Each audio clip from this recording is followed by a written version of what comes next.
we are now halfway through 2023. So it's time for a half-time huddle. It's the perfect time for a reset.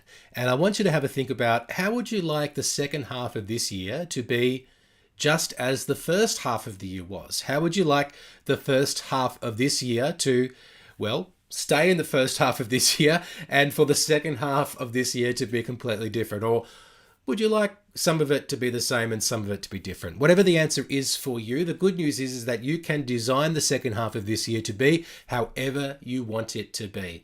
And that's what we're going to help you do in our latest episode.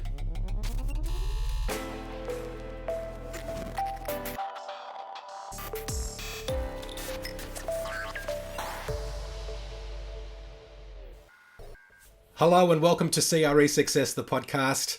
Episode 147. My name's Darren, Krakowiak, and I help commercial real estate leaders to accelerate growth in their business. In today's episode, it's our halftime pep talk, the halftime huddle, reviewing and rebooting for year-end success. And really what we're trying to do is, one, review your business performance for the first half of this year, and then create a solid plan so that you can achieve your goals for this year by the end of this year. So to make the second half of this year exactly what you want it to be. And the first thing I want to encourage you to do, we're getting right into it today, is to review the first half of this year. So I think it's important to review because we want to celebrate success, but also acknowledge areas for improvement. And rather than focusing on the things that didn't go the way that we wanted, we want to just reframe that slightly and think about, well, what were the lessons learned and how can I carry them forward through to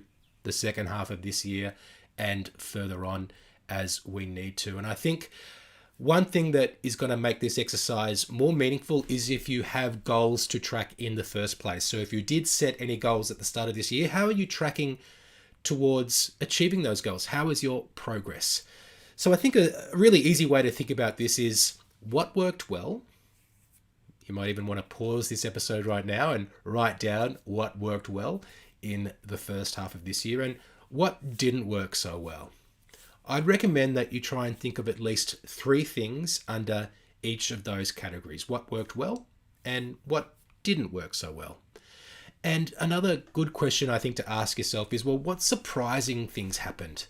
And how did they impact the business? Things that you weren't expecting. They can be positives or they can be negatives. So if, for example, a certain strategy didn't work, what can you then learn from that? And how you generate, I think, insights and points of action means the extent to which that thing that happened is actually not a bad thing, but is actually going to be overall a good thing. And if you did set goals at the start of the year, how are you tracking towards those goals? And do those goals that you set at the start of this year actually seem reasonable? I think 2023 hasn't panned out as many of us expected, and probably most years don't pan out purely as we expect.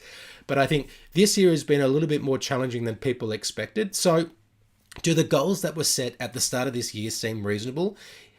If they were, fantastic. Maybe you can even upgrade them, that you can stretch yourself a little bit further. And if perhaps it doesn't seem so reasonable now, then what would be reasonable for you to achieve in the second half of this year? So let's talk now about how we can plan for the best possible final 6 months of 2023.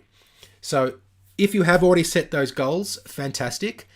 I want you to decide if they're relevant, decide if they need to be adjusted. But if you didn't set goals, that's okay. Now's still a perfectly good time to do them. And my reminder for you here, whether you set goals or if you haven't, is to make sure that the goals that you have for the second half of this year are SMART goals, that they're specific, they're measurable, they're ambitious. Some people say achievable. I like to say ambitious. They're relevant, and also that they are time bound. So when you're setting goals, the other thing that you can look to do is also have high level goals. So big picture, big rock goals, but also some smaller sub goals. So you might have a big goal about revenue, but then some smaller goals around what you need to do in order to get there. So let's sort of break that down a little bit and maybe help you with that. Perhaps at the start of this year, you set a goal for personal production, GCI, revenue of $500,000 for argument's sake. Now, if you're halfway there, if you actually did $250,000 over the first half of this year, then your goal for the second half of this year is $250,000 in GCI, in personal production, in revenue, unless you want to change it for the second half of this year. So to break that down a little bit further, we can say it's $125,000 per quarter. Now, you may know that your pipeline needs an additional, let's say, 4 deals in it in order for you to have a reasonable prospect of reaching that number in the third quarter of this year, between now and the end of September of 2023. And if you need to get 4 deals done, you may know that on average, 4 out of 5 listings that I have turn into revenue. So then you need to know, that you need to have 5 listings, 5 additional listings in order to achieve that result. And you also need those deals to become unconditional by the 30th of September.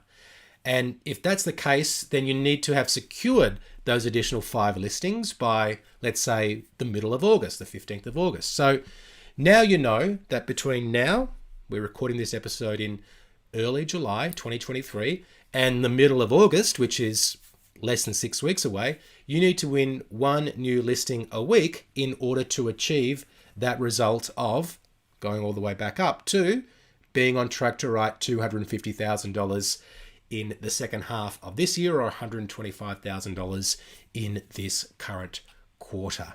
So in order to win a new listing each week, you might look at some of those opportunities that are already pretty advanced in your pipeline, particularly for the listings that you might want to win next week, this week, the week after that. And for the ones that you're going to win in 4 weeks or 5 weeks' time, well, you need to also be having new conversations now. So what does that mean for your prospecting regime, and so on and so forth? So this is the way that you can break down those bigger goals into smaller goals and have to think about what it is that you actually need to do in order for you to be put in the position to have a reasonable prospect of achieving the goals that you are setting. So I guess the other thing I want to say about your full year goals and the goals that you perhaps may not feel like you're in a good position to actually achieve because the first half of this year didn't pan out as you expected, well, it's not over till it's over. And just because you're not exactly 50% of the way there yet for your full year 2023 goals, it doesn't mean that you will not get there. A client told me the other day that they're starting to see vendors become a little bit more motivated to sell. So some of the impacts that we've been seeing in the marketplace, which has made it more difficult for transactions to occur, lower listing volumes, lower levels of inquiry, well, that is now, according to him, starting to translate into sellers being a little bit more motivated than they were in the past, because they've got a story in their mind about where the market is heading, and perhaps it's time for them to do something here as opposed to doing something once the market is in a deteriorated position to which it is now.